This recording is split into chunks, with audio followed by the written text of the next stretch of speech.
Kai gyvenimas ima braškėti per siūlės, kai rodos už kiekvieno kampo tyko nelaimės ir problemos, kai rodos net dangus nusidažo tamsia švieno spalva, o visas miestas panyra į šaltą darganą.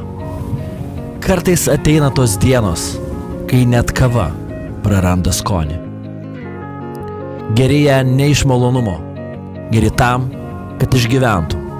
Dar vieną pilką dieną, dar vieną rytą be kibirkšties. Bet netikėtai sugrįžta jie, sugrįžta šventė ir ji, mūsų vilties prezidentė. Taigi Kava ir Vinilas podcasto viešnia, kavos entuziastai, kavos asociacijos prezidentė Aleksandra Popcova. Šį kartą apie tuos, kurie sugrąžins mums džiaugsmą, sugrąžins mums šventę ir gyvenimą į kiekvieną kavos puodelį. Jūsų dėmesiui podcastas melomanams ir gurmanams Kava ir Vinilas. O pokalbis su Aleksandra už keletos akimirkų. Per tą laiką ten pasubscribinkit, palaikinkit iki to.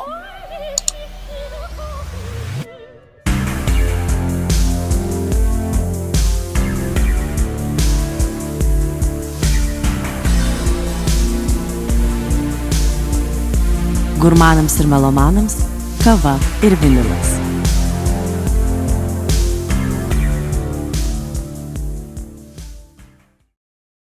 Labas, Aleksandra. Sako, kad kava geriasi daug skaniau, kai neturi planų. Tai kai nosis festivalis, tai kaip tau, ar kava dar skani šiandien? Planų tokia daug, labai daug. Tai kavos skonį dar jaučiu, bet vis mažiau. Ja. Bet šiaip labai smagiai viskas vyksta. Žinai, mes aišku, tai mūsų pirmas toks festivalis, tai daug tokių yra baimių, kad ar pavyks ar nepavyks. Tai ar tie kavos aparatai vyks, ar čempionatas vyks, tai daug tokių klausimų esminių, bet aš manau viskas bus gerai. Aleksandra, papasakok tu šiek tiek apie save, koks buvo tavo kavos entry, kaip tu patekai į tą kavos pasaulį, galim prisiminti gal. Apie festivalį po truputį vėliau pakalbėsim jau. Mano kelias prasidėjo 2018 metais, gan seniai. Aš tuo metu jau dirbus marketinge viešbučiuose, nes aš baigiau viešbučių vadybą. Ir visada norėjau kuo giliau eiti į gastronomijos pasaulį. Ir man, žinai, susisvajojo, kad noriu turėti kavinę savo. Tai aš, man atrodo, daug kas tai. Daug kas. Gal ir man buvo, nežinau. Nusipratau, kad jeigu nori tos kavinės turėti, man reikia išmokti, kaip dirbti už baro, kaip bendrauti su žmonėm, kaip valdosi tokie dalykai. Na ir tiesiog pasirinkau vietą, kuri man buvo arčiausiai prie širdies, tai buvo tais metais. Ir pradirbus tenai 3 metus, išmokau dalykus. Tačiau tuo metu atėjo kovidas ir kažką atidarinės buvo, šiaip savo idėja, o po kažkiek laiko ten gyvenimas kitaip pasisekė, tai biškį teko grįžti į savo profesiją. Tai kol kas tas svajonė širdį, bet tikiuosi palauks įmonės. Tai o kažkokių žmonių nebuvo, kurie užskaitė tave tą kavą, tai teismepė turbūt vis tiek kažkas jau... Buvo ne teismepė, buvo Klaipėdoje kavos architektuose. Ilgą laiką dirbasi tenai barista Ana. Aha. Tai su ją keliavom po kavinės ir Vilniuje Klaipėdoje ir ji man tą meilę atnešė. Supratau, esu ten buvęs, kai gyvenau Klaipėdoje. Labai įdomi smagi kavinė. Gerai, galim dar pakalbėti apie, šiek tiek nušokti vėlgi nuo tam tikros temos prie kitos, tai apie latte artą. Kokį esi mačiusi, pavyzdžiui, spūdingiausią latte artą arba netikėčiausią? Ant pavaizduota, kas ten buvo ant puodelio. Ar prisimint tokį? Žinoma, aš esu latte arto fanė, čia man labiausiai patinkantis dalykas kavoje, tai savo laikų, kai pati dalyvavau čempionatuose, daug žiūrėjau visokių video, mačiau gyvai, kai buvau Milano kavos festivalį ir Berlyne, kai savanoriavau. Įspūdingiausias, jeigu techniškai, tai buvo Vortuxas, kuris buvo virš 50 latelių. Man buvo čia tiesiog kosmosas. Arba dar labai patiko, buvo žiūrė gražiai, tas Manuelos Venzoros Angelas, čia yra kavos latte arto čempionė, man atrodo 22 metų. labai elegantiškas piešinys iki šiol, žinai, prisimenu, gyvenime nepakartosiu, bet... O koks tavo buvo geriausias piešinys? Nes kaip suprantu, dalyvavai ne kartą latte arto varžybose. Mano geriausias buvo toks Feniksas, tai čia biškai ne taip, kaip mes įsivaizduojam gulbės galva, tai čia buvo visiškai iš linijos padarytas toks snukiai, žinai. Iš ko padarytas? Iš linijos, tai dragas vadinasi, tai dalis buvo rozeto, dalis buvo dragas, tai labai reikalaujo tokių smulkių detalių išpiešti. Nepavyko kaip norėjau čempionato metu, nes labai drebėjau, bet apskritai jo, čia man gal gražiausias piešinys. Papasakok apie šitą kuriozą su Aeropresu čempionatu. Su Aeropresu. Kažkur čia dalyvavai, man atrodo, ne? Nedalyvavai Aeropresu? Aeropresu dalyvau tik Lenkijoje, tai gal turėjo minėję, kur kapteistingo, kur išnešė mano puodelį. O nežinau, papasakok daugiau visko, visų įdomių dalykų papasakok. Aš esu tas žmogus, kuris pirmą kartą dalyvavus kavos ragavimo čempionate čia Lietuvoje, ir man buvo debiutas. Ta diena pavyko iki pusfinalio daeiti ir tiesiog, kai jau paragavom visą pusfinalio seto tą stalą, išnešė vieną iš mano puodelį, man sakė, žiūrėk, tau reikės vėl ragauti, bet visi žiūrėsite. Bet jokios limitacijos nebuvo pagal laiko, bet turėjau vėl išragauti, ačiū Dievui atspėjau, nes žinai, kai tave žiūri tam 300 žmonių. Bet nieko nebuvo. Atkojas man vieną kartą atsistoja techninis taisyklės. Jo. Tai buvo irgi, tai kažkaip aš dažniausiai, jeigu būtų koks momentas, tai jis man atsitiks. Jo, bet nieko, visai smagu, po to yra ką papasakoti. Tai dabar iš esmės kavos festivalį kaip organizuojat kartu su kavos entuziastais, tai iš esmės jau pati pabuvusi, jau šitose varžybų karštį jau pagavusi ir gal gali papasakot, kuo turbūt buvai ir prieš tai esančiose festivaliuose ir turėjome tą pertrauką, gal gali papasakot, kodėl ta pertrauka taip ilgai buvo, Lietuva neturėjo to Lietuvos kavos festivalio ir kuo galbūt šis festivalis skirsis nuo buvusių.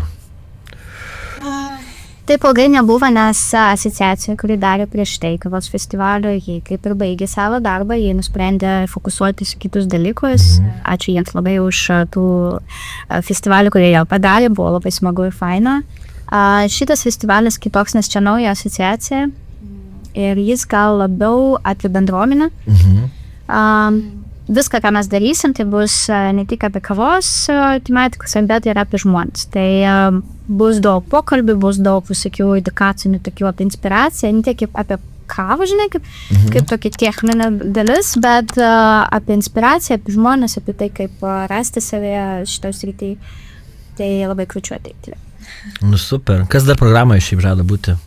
Programoje žada būti čempionatai šį kartą. Tai turbūt latte arto, kurį paminėjom? Ne. Šiais metais nebus. Bus kavos virimo čempionatas ir barista čempionatas. Tai barista yra visiškai viršūnė mūsų. Matosi, kad užsienėti, bet ką padarysi? Ką padarysi? Nu nieko, jau visi priprato man. Priprato jau viskas, jau čia viskas gerai. Man Tomas jau sakė, negaliu tave taisyti, žinai. Taip. Neduota. Taip. Tai gerai, tai kavos festivalėje latte arto šį kartą nebus. Bus kiti. Jo, bus barista čempionatas ir bus kavos virimo čempionatas. Tai 2 žmonės išsiųsime kažkur į užsienį, atstovauti Lietuvą. Barista važiuos labai toli, į Panamą. Taip. O kavos virimo nugalėtojas važiuos į Briuselį. Kas sakys smagu? Labai smagu. Papasakok galbūt daugiau apie tai, kas prasidėjo, kodėl prasidėjo tas kavos festivalis, turbūt viskas nuo kavos entuziastų asociacijos, kaip jinai įsikūrė, kas ją sugalvojo, kodėl tu tapai jos prezidentė ir panašiai. Iki šiol save klausiu. Ne, šiaip tai prasidėjo viskas dar 2024 pabaigoje. Aš gavau e-mailą, kad jeigu tau svarbu ateik, tai atėjau vakit dieną tada, ten buvo, nežinau, 50 skirtingų žmonių, žiūri daug žmonių. Visi, ne tik iš Vilniaus, iš Kauno buvo, iš Klaipėdos žmonės buvo. Tai tiesiog kavos srities ten profesionalai, gal kaip aš, ex-baristas, žinai, tai tiesiog kalbėjom, šiaip ko norisi, žinai, ar trūksta ko nors Lietuvoje, tai aišku, trūksta, nes tuo metu nebuvo nei festivalių, nei čempionatų, nei jokios edukacijos. Tai gimė tiesiog bendrom jėgom tą idėją, kad reikia asociacijos, bet gal tokių labiau, žinai, kaip būna toks asociacija labai formaliai skamba, ne? Bet ne, norisi vat grinai vietos, kur kiekvienas gali ateiti ir rasti savo, kur nors, kad trūksta, tai čempionatai, edukacija, bendraminčiai, visi tik. Tai gimė asociacija, tapau aš prezidentė Liepos mėnesį. Ten buvo kažkiek rokiruotė, ten pradžioje nebūtų buvai prezidentė, bet po to kažkaip, kas nutiko, kodėl reikėjo šitų pokyčių? Iš pradžių buvo Vytautas Rinkus, jis iš Kauno, jis skrūdintas. Viskas buvo okei, tiesiog žmogus tuo metu turėjo labai daug darbo ir kai mes supratom, kad asociacija reikalaus daugiau pastangų, nes šiaip labai smagu, net daug interesų gavom, tai reikėjo tikriausiai daugiau dėti savęs į tą asociaciją. Tu turi daugiau laiko, aš kaip supratau. Laiko? Aš neturiu tiek darbų, turiu vieną, taip turiu. Tai visą pirma, aš gyvenu Vilniuje ir čia nepaslaptis, kad labai daug dalykų vyksta čia. Tai, iš patogumo vienas. Taip, patogumas vienas dalykas, antras dalykas. Tuo metu gal kažkaip daugiau aš moralinės jėgos turėjau viskas, tai viskas įvyko, taip kad Vytautas išėjo, mes jam labai dėkingi už to, kad padėjo suorganizuoti oficialiai visą šitą reikalą, nes iš tikrųjų visokių formalumų nemažai. Tai pradžia turbūt įsteigti yra reikalų. Registracija ir toliau, tai... Taip. Jo, bet nuo Liepos mėnesių tapau aš, ir nuo to laiko stengiamės daryti biškį kitaip, negu būdavo. Įmam tokį best practices, žinai, iš visur, iš parkavos pasaulio, kad Lietuvoje būtų smagu visur dalyvauti. Tai pirmą kartą, pavyzdžiui, darom atrankos į čempionatą iš anksto. Važiavom po Lietuvą, čia vienas iš kryptis, ką mes naujas čia toks, taip. Kad būtų kuo daugiau dalyvavimo, ne tik Vilniuje. Tai čia tokia naujovė. Taip, tai čia vienas iš prezidentės pažadų buvo turbūt, ne? Ar buvo kaip pažadų? Aš kai ateisiu, bus dabar viskas geriau ar kitaip.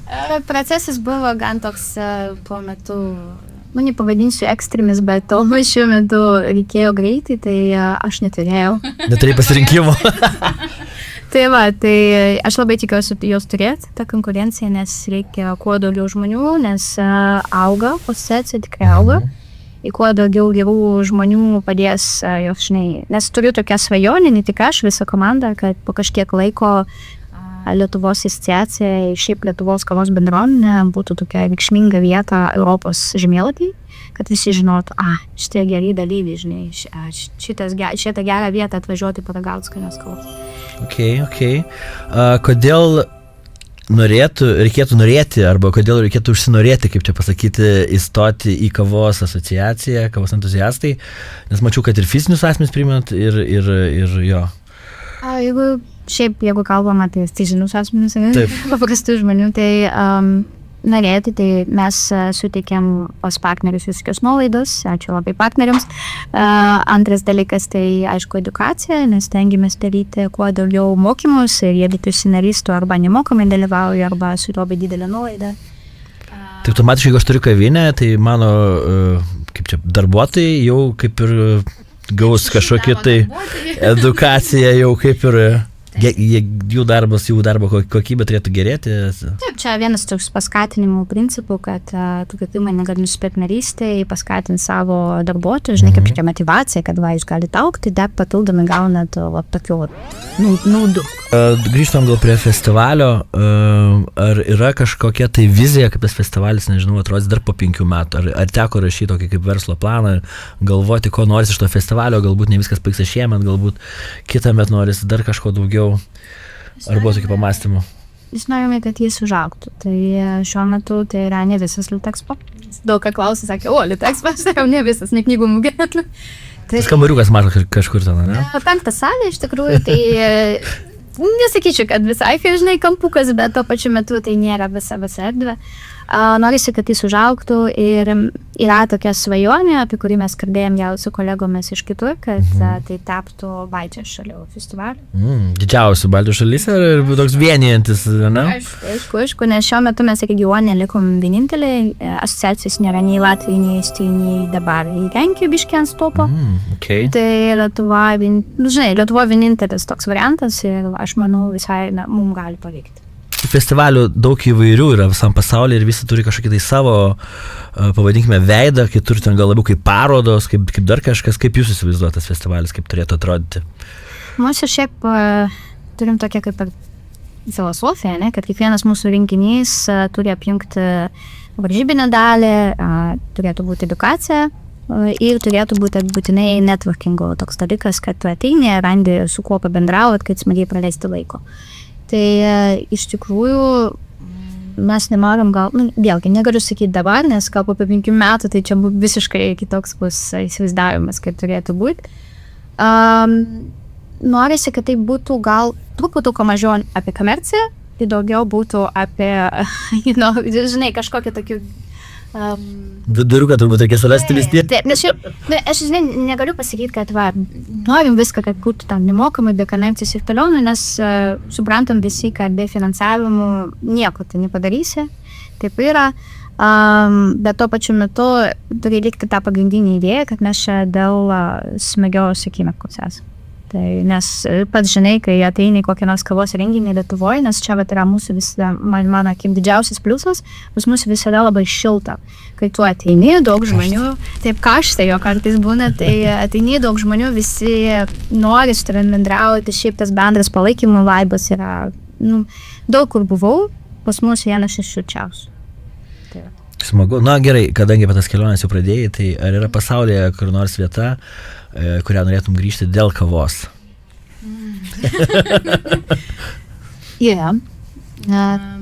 Visai sugrįšiu dėl kavos į Prahą, yra Meizla.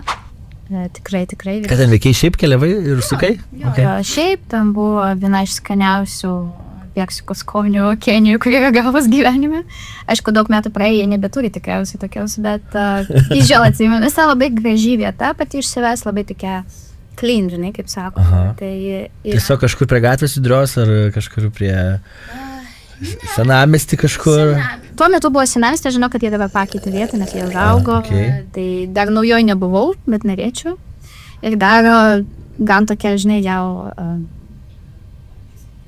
banali, nežinau, ne banali vieta yra Berlyne Bonanza.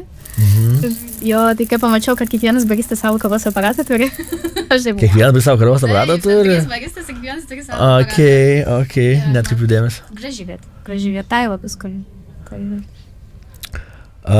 Gerai, pamirškime galbūt trumpam tą kavą, tai kaip manai, kas būtum, jeigu nebūtum ten į tą kavą panirusi?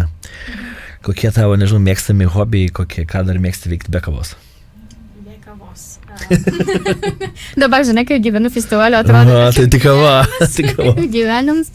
Šiaip turiu tokią gan keistą kai kuriams hobį. Bet man patinka iš tikrųjų, aš 3 metus sportuoju pole sportą. Tai nėra pole dances. Kas tai yra? Tai yra tiesiog gimnastika ant stulpo. Tai čia viena iš mano tokių didžiųjų aistrų. Ten reikia stiprių rankų labai. Taip. Bicą turiu.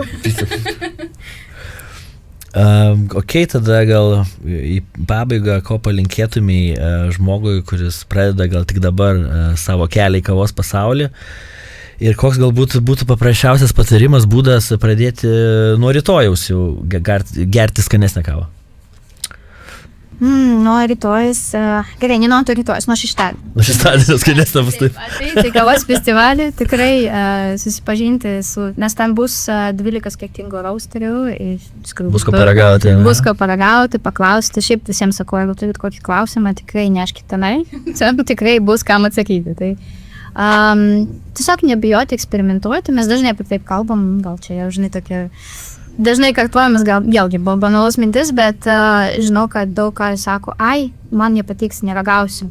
Taigi, vieną kartą išlipkite jau iš tos dėžės, paragaukit, bet tiesiog, nežinau, ateiti į kokią kavinę, jeigu patinka barista, paklausti, ką šiandien galiu, kaip mane gali nustebinti. Gali įvardinti, kas tau nepatinka, dažniausiai veikia. Tai tiesiog ragauti, nes aš kaip jau su Latartu, aš tikiu, kad practice makes perfect, žinai, turi ieškoti savo skaniausių kavų. Nors turbūt visų kavų ir visų trendy naujienų viską sužinosime kavos festivalė šeštadienį. Tai galim pabaigti muzikinę natą ir tavo mėgstamiausias kūrinys, kurį tu dabar pasirašai, nes aš tau pranešiau prieš tai turbūt, kad tau reikės gerą kūrinį dabar parinkti. Neturi, gerai tada. Tai tada. Nes dabar pas mane yra dažnai Aha. YouTube playlistas Concentrated Music. Ai, kur susikaupi, kai rašai ten, ne? Ten jų daug, kai tiesiog vienas pakitai. Tai gerai, tai vėliau tiesiog atsiųsi man gal kokią dainą. Gerai. Bet iki festivalio. Gerai. Gerai? Gerai. Gerai. Tvarka, tai aš gal rasiu vinilinį pakštelį ir paleisiu visiems. Ačiū labai. Čia buvo Kava ir vynas, Tomas Jesas, Aleksandra. Netai baisu buvo. Aš išpraleidau su 20 klausimų, bet taip jau būna visą laiką.